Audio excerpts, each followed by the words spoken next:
осы биші қыздардың ішінде бір жан жаңа қатысушы. Бәлкім танымай қалған шығарсыздар, бәлкім ұмытып қалған шығарсыздар. Бірақ оның кім екенін, қандай жаңа қатысушы екенін құрметті көрермен жарнамадан кейін бірге білеміз.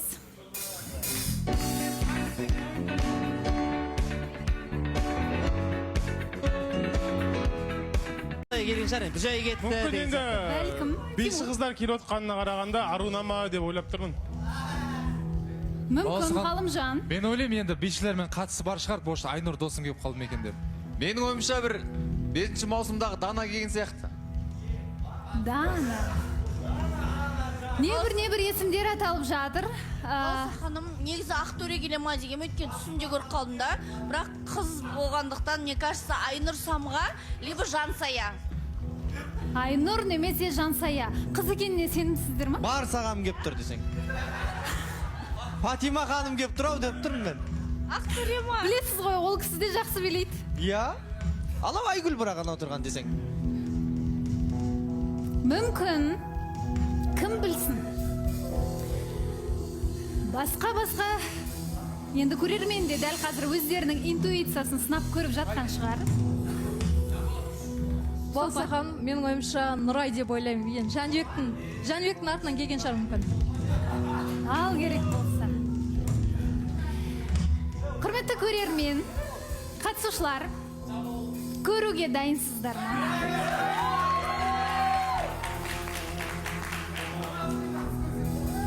Ендеше, олай болса, дайын болсаңыздар, 7-ші маусымның жаңа қатысушысын көрейік.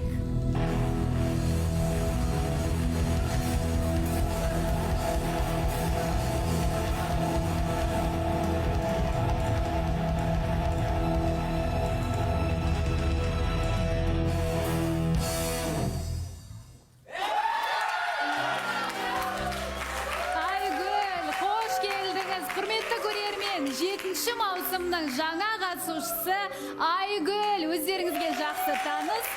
Аяқ шоу балеті қыздарына көп алғыс айтамын. Қыздар, сіздерге көмектеріңізге көп рахмет. Бізге көмектеріңізге көп рахмет сіздерге. Міне чемпион Кения Сансет шайы.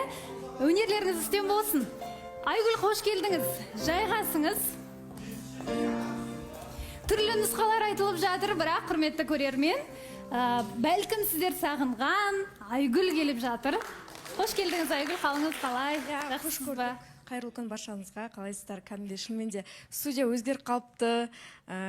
Қобалжиды екенсің енді не деген? Иә, сіз де өзгеріп кетіпсіз. Рахмет көп. Иә, сразу білініп атқан шығар енді қай жермен екені. Қалыңыз қалай? Жалпы жақсысыз ба? Енді сізді біз 6-ші маусымнан кейін көріп тұрғанымыз қаншама уақыт өтті дегендей. Иә. Бәрі дұрыс па? Бәрі дұрыс, енді шынымен де осы жаққа келмей тұрып біраз ойланғаным бар. Қолдаушыларымыз болсын, дайректке былай жазып жатқандар көп болды. Сені көргіміз келеді, қосаяқта деген сияқты. Кішкене енді қатысушылардың да былай арасында естіп қалғаным бар, келсе екен деген сияқты. Соны ойладым, шынымен де осы жолы бір бағымды сынап, тағы бір барып көрсем қалай болады екен деген ой болды. Бір көрейін, барып отырып көрейін. Шынымен де осы жолы өзімнің бір жартымды тауып қалатын шығармын деген мақсатқа келіп тұрғаным бар енді. Енді сол бір екінші жартыңыз туралы сұрақ, себебі 6-ші маусымның соңында, құрметті көрермен, естеріңізде болса, Тәуіржанмен сіздер осы жерде, енді маусым аяқталып қалды, бірақ сіздер екеуіңіз бірге болдыңыздар. Содан кейін енді эфир болмаған кезде түсінгенім бойынша сіздер бірге болдыңыздар, бірақ әлеуметтік желіден кейде бақылап жатамыз. Бір соңғы кездері байланыс бар сияқты сіздер. Сондықтан біз енді түсіне алмадық. Байланыс бар ма араларында, жоқ па деген сияқты түрлі сұрақтар бар. Осыған өзіңіз жауап берсеңіз. Я енді ол кісімен біз сыртта енді жұптық қарым-қатынас болып кетті осы жақтан. Сол кезінде біз ол тоқтаған болатын жазда, бірақ одан кейін бізде бір болады ғой, бір адамның екі ортада бір таныстықтан бөлек, жұптықтан бөлек бір жақсы бір қарым-қатынас қалып кетеді. Бір андай кішкентай ғана жіп болады ғой, бір үзілмейтін адам ортасында бір соңғы бір үміт деген сияқты. Сондай нәрсе екеуміздің ортамызда қалды. Біз басында өзіміз түсінген жоқпыз. Біз дос болып қалдық па, или әлі таныстықтамыз ба, жүріп жатырмыз ба деген сияқты екеуміз жақтан да былай түсініксіз де болып жүрді. Бірақ бір-біріміздің қасымызда комфортно болғаннан кейін жүрдік біраз. Бірақ сосын екеуміз де түсіне келе дос болып қалғанымыз дұрыс екен түсіндік. Жай ғана дос емес, өте бір күшті, қалай айтсам болады, тек қана күшті емес, бір жақын достар болып қалады ғой. Мысалы, адамдармен жақын араласасың деген сияқты, сондай бір достардың қатарынан болып қалғаны бар енді. Яғни сіздердің араларыңызда дәл қазір тек достық, Иә, тек достық. және сіздің басыңыз бос. Әрине, басым бос. Неге енді сыртта бәлкім мүмкіндік уақыт болмаған да шығар, енді сол Тәуіржанмен кездесулер болғаннан кейін бір бағыңызды сынап көрдіңіз бе сыртта бір ер азаматтармен сөйлесуге? Бұлай бір кездесіп сөйлесуге бір мүмкіндік болды деп айта алмаймын. Оған бір мен уақытым да болған жоқ, тем более Тәуіржан досым бар қасымда деген сияқты ғой енді. Ал бұлай сөйлескен жан болды, бірақтан кездесуге дейін бармадық. Сол. Былай енді сыртта былай сөйлесіп көргенім бар енді. Бірақтан таныстық басталып, жұптық болып деген сияқты ондай жағдайлар болған жоқ. Сол үшін енді осы жерге келіп отқаным бар. Мүмкін осы жерде бір жақсы жан келіп қалар деген сияқты үміт. Жақсы, ал қатысушылар, иә. Айжан. Айгүл, қош келдіңіз. Алдында тойда мынандай қызық болған. Әлішердің папасы Айгүлді құшақтап, ой жаным Айгүл, Айгүл деп қоймайды да. Сосын мен айтқаным бар, Айгүл енді жоқ, Айжан бар аға деп айтқам.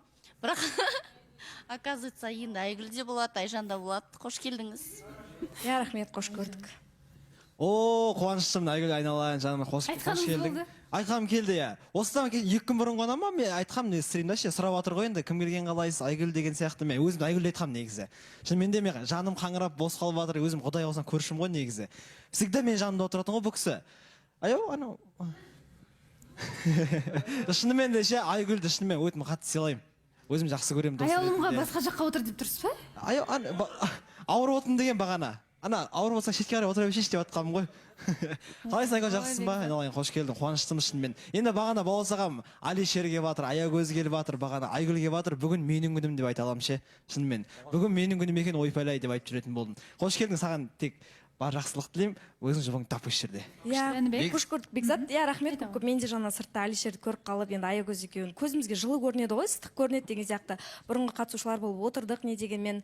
Сол мен де қуаныштымын сені көргеніме көршім. Негіз Балауса ханым, бағана билеп жатқан бишілердің бірі Айгүлден аумай болатын. Сіздің жаныңызда тұрған бір қыз бар ғой. Мен сол кезде Айгүл деп ойлағанмын. Одан кейін анау бүйтіп бәрі жапты ғой, бәрінші сол кезде ай осы бишілердің арасында емес ау деп ойлап қойғаным бар. Енді ол соны айта салайын деген ғой негізі. Көрініп тұрған нәрсе ғой, бишілердің артында тұрған. Ал Айгүл, қош келдің. Бишілердің арасында деді ғой сол кезде айтты. Жарайды. Жақсы. Ал Айгүл, қош келдің Айгүл. Жан, мүбәрак жүзіңді көрген өте қуаныштымыз негізі. Айгүлді көріп қуанып жатырмыз. Кешеде қалай кетті, күшті кетті ме? Жоқ, мен үшін Ақперіште ол Балаусан болып қалады ол. Әрине, Балаусан ешкім өзгертпейді. Енді әрине қуанып отырмыз, оның алдында негізі тойда да екеуміз сөйлескен кезде мен де айтқан болатын, негізі ақыры қазір танысын тоқтаған екен, енді екінші жартыны тапсаң келсейші деп мен де айтқан болатынбыз. Енді құлақ қағысып келгеніне қуаныштымыз, бұйырса ала қалап енді бағынды осы жерде табуға тілектеспіз шын ниетпен. Ернар. Рахмет жан. Айгүл, сәлем. Қош келдің. Шынымен андай яркий болып кірді. Шынымен енді бірге отқан жандар шынымен қуанып тұрған сияқты.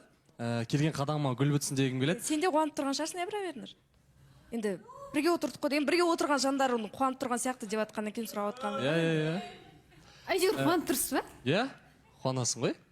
Енді Жәкең бастап кетті деп жатырмын да, жаңа бірден мүбәрак жүзіңізді деп ойбырмой, Ақперіште деп жүдә бір. Иә. Енді Айгүлге сұрағым бар. Талаптар жағы қалай жатыр? Қандай бір нақты бір талаптар бар ма, өзгерген талаптар бар ма, бәлкім бұрынғы арақатынастан кейін жаңа таныстықтар қалай болады алдағы уақытта? Шынымен де енді бұрынғы арақатынастан кейін, керісінше енді ол кісі қазір дос болып қалғаннан кейін, мен ойлаймын, мен негізінде ұзақ бір адаммен дос болатын адам емеспін. Ұзағынан көп уақыт деген сияқты ғой. Кейбір жерлері бір сол кісіге ұқсаса екен дегенде ой қалып кетеді екен. Себебі неге десем, мысалы адамда психологический эмоция болады, сол жағынан мықтырақ еді ол кісі кішкене. Сонда жағынан кішкене ойларым өзгергені бар. Именно талапқа байланысты. Өз-өзін ұстай алатын, өзіне сенімді, әрине оны барлық қыз қалайды, өзіне сенімді жігіт болса деп. Және де енді әрине жүрегіміз ашық, келіп, жүрегімізді жаулап, осы жерден алып кетсе қуаныштымыз. Сұрап жатыр енді, талапты айта кетейік ендеше. Ер азаматқа қойылар талап жасына байланысты. Бойын айтып жатады. иә, мен бойға онша қарамайды екенін түсіндім. Талаптар негізі ауыса береді ғой. Біз бір талапты қойып қоямыз, бірақтан оказывается жігіт келген кезінде мен ойлайтын бұрын жігіт красавчик болса, қалтасында ақшасы болса, бір әдем болса болды деп ойлайтын. Оказывается олай емес екен Балауса ханым. Оның энергетикасы бар, психологически жана мықтырақ болса деп тағы да айта кетейін деген сияқты ғой. Вот сондай жақтарынан. Тағы да алып қосарыңыз бар ма? Нені меңзеп отырсыз? Барлығын ашып айтарсыз. Бізде дәл қазір жарнамадан кейін таныстыруымызды жалғастырамыз.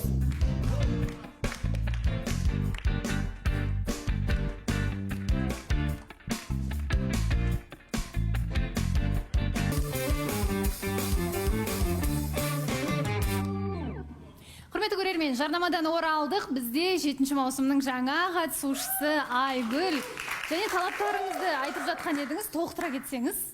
Я енді толықтай онда басын айтып кетейін. Енді әрине бірінші өзіне сенімді, аяғынан нық тұрған, біздің жасымызда сондай жігіт керек қой әрине. Аяғынан нық тұрған, өзіне сенімді, онды солын білетін, және де қалай айтсам болады, қыздың жүрегін жаулап алам деп келетін. Ал керісінше сен жазбадың, сен жазбасаң значит мен де жазбаймын деген жігіттер бірден айтам, ондай жігіттерге жол жоқ. Әрине сол үшін ғой өзіне сенімді деген ішіне оның бәрі кіреді. Сол негізінде ондай бір қатты талапты айтқым келіп тұрған жоқ бұл. Ал мысалы өткен өміріне байланысты бұрын отбасылы болған болса, балалары бар болса, болады ол да, бұрын отбасылы болса да. Себебі енді кейін талабын өзгертіп жатқан жандар да бар арамызда дәл қазір, бірақ дегенмен де бір жағынан бір нақтысын айтқан дұрыс қой дейміз ғой. Түсінген бойынша сіз оны қабыл аласыз, құп көресіз. Иә, қабыл алам. Сандуғаш. Қайырлы күн, Айгүл, қош келдіңіз қатарымызға. Негізі сізде әдемі қыздар көп етін, енді сізбен одан да көп болайын деп тұр. Сізге сұрақ қойғым келіп еді, сіздің махаббатыңыздың, әдемі махаббатыңыздың 2-ші сезонын күтейік пе? Яғни Тәуіржанмен деп тұрсыз ба? Иә. 2-ші сезон деген қалай болады екен? Жалпы былай ғой енді, біз дос болып қалғаннан кейін осы жерде жаңа отношение құруға келдім. Сол үшін жаңа адаммен жаңа сезонға махаббат көресіздер деген үміттемін. Ал бұрынғы күйеуіңізбен ештеңе болмау түбегейлі қойдыңыздар ма? Бұрынғы иә, мына жақта енді бәрін айтып кетейін по полочку. Бұрынғы күйеуім ол өзінің қазіргі әйелмен бірге тұрып жатыр. Оларда бәрі жақсы деп үміттенемін, бақытты болсын бұл. Енді Сандуғаштың сөзін әрі қарай жалғап кетейінші. Жалпы 6-шы маусымның қыздар келеді дегенде бір өзім іште қуанып қалған едім. Өзім солай ойлап отырдым да, бір жансая солар келсе екен деп, бірақ дәл Айгүл келгеніне кішкене бір әттеген ай деп қалғаным бар. Өйткені дәл сол баяғы Тәуіржанның оқиғасы қайтадан қайталанбасына кім кепіл? Шынымен де Айгүл үміткер күтуге келді ме деген сұрақта мына жерде. Шынымен үміткер күтуге келдің бе, әлде қайтадан Тәуіржанның көзіне көріну үшін мына жерде өзіңнің қолдаушыларыңды сағынып келдің бе? Әйтпесе мысалы неше түрлі видеоларда көріп жүрміз ғой, Тәуіржанның үйінде бір қамыр жайып жүрген видеолар, басқа да бір махаббат видеоларын көріп жүріп, осында келгенің сәл бір түрлі болып тұр да, күмәнді болып тұр. Я, махаббат видео дегенде бізде негізі махаббат видео жоқ. Балауса ханым енді сол видеоны тауып берсе маған жіберіп қойшы, потом мен өзім көрейін. Бізде былай дос болып араласқаннан кейін, мысалы сен өзің досыңмен араласқан кезде, оның ата-анасымен араласасың, апасымен деген сияқты ғой. Ол жерде тек қана онымен емес, мен қарым-қатынасым, оның ата-анасымен де жақсы, апасымен де жақсы. Это нормально. Алдында ғана бір осындай әңгіме болды ғой, жігіттер айтты ғой, достықтан кейін махаббатқа ұласуы мүмкін, бірақ махаббаттан кейінгі достық деген болмайды дейді да. Демек, үміті бар адамдар ғана әрі қарай доспыз деп өздерін алдап араласа беру мүмкін. Бұл жерде мен ойламаймын Тәуіржанмен сіздің араңызда жоқ, Айдана, сізде не алған жоқсыз ба? Осы жерде кім еді? Үміткердің аты Тұран бет, сонымен тоқтаттыңыз, одан кейін доспыз дедіңіздер, одан кейін тағы бір жерде жолық бірдеңе істедіңіздер. Сіздер сондай болып жүрдіңіздер ғой. Мен саған айтайын ба, Айдана, егер де Тұран осы жерде саған келетін болса, сен де бір соның көзіне түсу үшін, может, мен де айта аламын, сен де соның көзіне түсу үшін осы жерде келіп отырған шығарсың, бірақ енді ол кісі қазір басқа бір адам тауып алыпты ғой, значит, саған уже ол үмітіңді үзуге болады. Жоқ, Балауса, мен мына жерде өзімнің үміткерім бар, Аян деген, енді Тұран деген әңгіме мүлдем алдыңғы маусымда қалып кеткен әңгіме, сондықтан да дым қатысы жоқ деп ойлаймын. Жай ғана енді Айгүл өзін ақтау үшін ғана айтып отқан емес деп ойлаймын. Балауса ханым осы жерде Айданаға айта кеткім келіп тұр да, Аян деген үміткер келіпті, алдында бір мен қатты көрмеймін, бірақ арасынан бүйтіп көріп қаламын алдынан шыққан кезінде. Мен айтып жатыр ғой, сен махаббат видеолар деп мен қанша уақыт болды біздің танысқанымызға, уже біраз жарты жылдан асып кетті да, бірақ сіздер қанша болды танысып бастағандарыңызға? Сіздер бізден де күшті махаббат көрсетіп жүрсіздер ғой. Уже танысып бастаған енді жұп болған жоқ. Білмеймін енді сізбен бізді салыстырып керек емес деп ойлаймын. Айгүл, бірақ енді мен ешқандай үміткердің үйіне барып қамыр жайып жүрген жоқпын. Вот қара, егер де сен дос болып қаласың ғой, сол кезде сен соның ата-апасын сыйлағаннан кейін жаясың. Ол жерде ол уже отношенияға дым қатысы жоқ. Жоқ, енді мынау Балауса ханым басқа бір үлкен мәселе болып тұр да. Қыз бала есік аттамай тұрып, білмеймін қаншалықты дұрыс, сол үйге барып қамыр жайып көмектесіп деген секілді. Өйткені алдыңғы маусымда да бұндай әңгімелер талқыланғанда негізі ол қыз баласы үшін дұрыс емес деп ойлаймын. Өйткені бет ашардан кейін жарайды, бір сондай бір барлығын официально жасағаннан кейін жарайды, сол үйде жүрсең жарасады да, бірақ оған дейін барған негізі дұрыс емес деп ойлаймын. Сен қалай ойлайсың? Мысалы сен досыңның апасы шақырып тұр сені қонаққа. Сен сонда жоқ, мен табалдырық аттамауым керек деп бармайсың ба сонда? Бірақ бұл жерде мәселе былай болып тұр ғой. Дос дегенде ол кезде дос болдыңыздар ма жоқ па деген ол бөлек сұрақ болып тұр. Оны көрермен білмейді ғой. Сондықтан бәлкім егер де шын басынан бастап дос болсаңыздар, онда орынды болар ма дегендей. Ал егер Балауса ханым осы жерде айта кетейін. Біз жұптықтан кейінгі дос болып қалғаннан кейін біз негізінде оны енді может кейбір шынымен де дұрыс түсінбей қалып жүрген шығар, кейбір естімей қалған шығар деген сияқты. Айдана сияқтылар может естімей қалған болып тұр. Бұл кісілерге тағы да айту керек. Ол жерде біз жариялағанбыз, даже потом рилста салдық, то что біз доспыз деген сияқты. Бүкіл жерде стримға кірсек те біз доспыз деп айтып жүреміз бүкіл жерде. Жоқ, енді Балауса ханым, мен бір өзімнің жеке пікірімді айтуға құқым бар деп ойлаймын. Менен басқа да мүмкін экранның ар жағында кейбір адамдар солай ойлап отырған шығар, Тәуіржанның көзіне түсу үшін келген болар деген секілді да. Сол себепті мен енді өзімнің пікірімді айттым. Айдана пікірі мықты, Нұржан, 1 минут, пікірің жақсы болып тұр. Еще Ернардың қасында отыр екенсің. Может, сен де осы Ернардың көзіне түсу үшін келген шығарсың. Алдыңғы сезонда көзіне түсе алмадың ғой, никак. Былай тартын болмады, анамен қызғандардың болмады. Енді міне дәл қасында отыр екен. Бұл әңгіменің шегі жоқ деп ойлаймын. Екеуі де біргемедегі адамдар ғой. Негізі екеуі де танысықта жүріп басқа қалаға кетті. Айгүл Дубайға кетіп қалған үміткермен, мысалы Айдана Астанаға кетіп қалған деймін да, не бетімен пікір айтады деймін да, мына жерде отырып алып ше. Екеуіңіз біргемедесіздер, қазір екеуіңіздің бір-біріңізді арттарыңызды аша бересіздер, болды, басқа ештеңе шықпайды одан. Одан да осы жерге ортаға пікірімді айта кетейін. Айгүл, қош келдің. Негізі Айгүлді халық қалай таниды? Айгүл қиындықтардың бәрін өзі жеңген, өзі аяққа тұрған мықты әйел ретінде таниды, мықты қыз ретінде таниды. Енді осы орайда енді біз әлеуметтік желіден көріп жатырмыз ғой, екі балаңды өзіңе алғаныңды. Бірақ енді әлеуметтік желіге кірмейтін, көгілдір экран арқылы тамашалайтын біздің көрермендеріміз бар, ауылдағы ата-апалар. Соларға отбасың жайлы, екі балаң қазір қайда, өзіңнің қолыңда ма, осы Алматыда мектепке бердің ба, сол жайлы дұрыстырақ, нақтырақ түсіндіріп өтсең. Одан кейін бұрынғы экс күйеуің Асылжан енді ол кісіні білеміз ғой, келгісі келсе келіп қала салады, ол кісі қатысушы келіп қалады. Мына жерде Шерхан айтты ғой өткенде, менің бота маған мына жерге қатысушы болып келетін болса, мен мына жерде отыра алмаймын деп. Енді саған нақты сұрақ қойынша, Асылжан енді осы жерге қатысушы болып қайтадан ойланып келіп қалатын болса, екеуіңіз бірге отыра аласыздар ма? Үміткер қабылдап. Сіз соған дайынсыз ба? Бірінші сұрағына жауап беріп кетейін. Сұрағы өте орынды екен Нұржанның. Бірінші сұрақ, бағана айтты, балаларыңыз қасыңызға алдыңыз ба деген сияқты. Екі балапаным қасымда, шүкір. Осы май айында олар қалай каникулға шықты, сол айынан қасымда. Қазір мектепке барып жатыр, екеуі де мектепке барады. Үйде қарайтын адам бар. Ол жағына уайымдамасаңыздар болады. Ал енді бұрынғы Асылжанға келетін болсақ, ол кісі келсе келе берсін. Оған бір ештеңе деп айта алмаймын, себебі ол өз өмірін сүріп кеткен, біз ажырасқанымызға 5 жыл болған. Дұрыс, енді ол үшін ол бөлек адам, мен өзім бөлек адаммын. Біз даже араласпаймыз. Енді алдыңғы сезондарда бір сөзіңізді айтып қалып едіңіз, сол кеткеніне мол кетті, хабарсыз кетті деп ше. Қазіргі уақытта хабардарсыздар ма? Баланың жағдайын сұрап, хабарласып, балаға көмектесіп тұра ма жалпы? Бір ауыз сөз жоқ. Балауса ханым. Ал алимент төленбейді? Жоқ. Балауса ханым, мен айтып кетсем бола ма? Айгүл, қош келдіңіз. Енді Айгүл, сіз келіп мына жерде сүңгуірлердің жарысы болып кетті ше, бәрі кім тереңірек сүңгиді деген сияқты ше. Енді жағымпаздарымыздан біздің қатысушылар негізі бірінші орын алады, негізі ше. Ол жағына жан салмайды алдына. Енді мына жерде сізді келуден қайтпайды деп естимін да, Айгүл. Енді алдыңғы сезонда отырдыңыз, көрдіңіз, осы жерде ешнәрсе шықпады деген сияқты. Енді сырттан да шықты ғой. Айта салсам бола ма негізі? Сол ары қарай сыртта да жан фанаттарыңыз көп деген сияқты, сыртта да бір жұптық қарым-қатынас жасауыңызға болар еді ғой деймін да. Енді менің ойымша сіздің мақсатыңыз мына жерде эфирді сағынған сияқтысыз да бір жағынан. Бір жағынан ойлаймын, мүмкін сіз қолдаушыларыңыздың қолдауын сағынып қалдыңыз ба деп, соған бір өзіңізге болашақ жар іздеп емес, бір басқа мақсатта келген сияқтысыз. Нақты қандай мақсатта Шолпан? Енді білмеймін, жаңа айтып жатырмын ғой, мүмкін эфирді сағынған шығарсыз, мүмкін статистика деген. Эфирді кім сағынбайды? Эфирді бәрі сағынады. Мен сізге айтайын ба? Сіз де ертең эфирден шығасыз қой. Сол кезінде былай арасына қарап қалған кезде сағынып қаласыз, ондай болады. Сосын барып ойлап қаласың, мә деген эфир сағынады екенсің ғой, оказывается. Мына студияның аурасы бар, атмосфера бар. Ал қолдаушыларды әрине сағынамын мен, қалай сағынбаймын оларды? Сағынамын.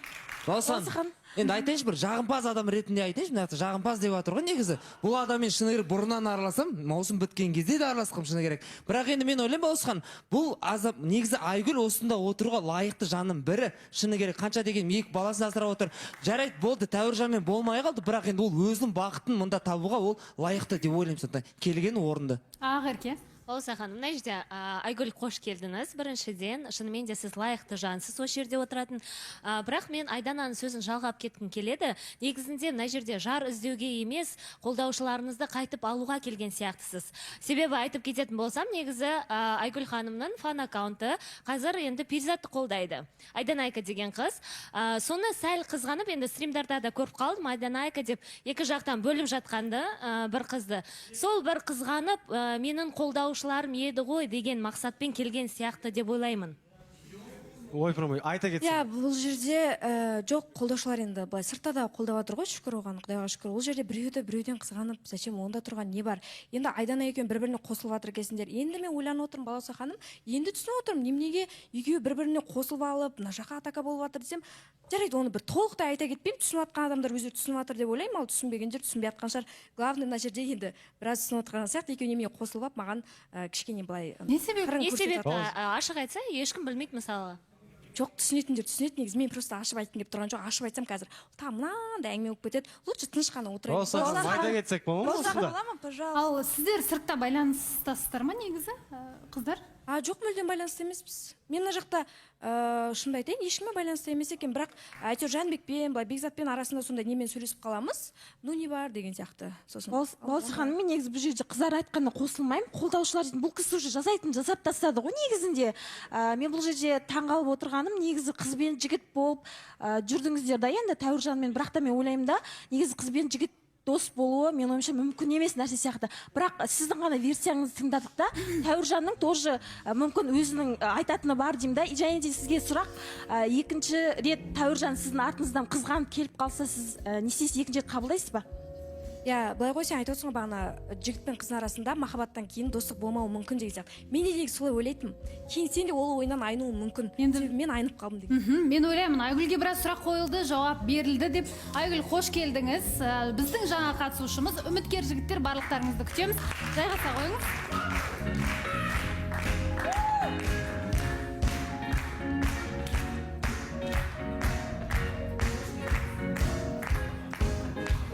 Құрметті көрермен, бізде дәл қазір жарнамадан кейін бір жанның айтары бар екен, және бір ерекше тосын сый болғалы тұр. Барлығын жарнамадан кейін бірге білетін боламыз.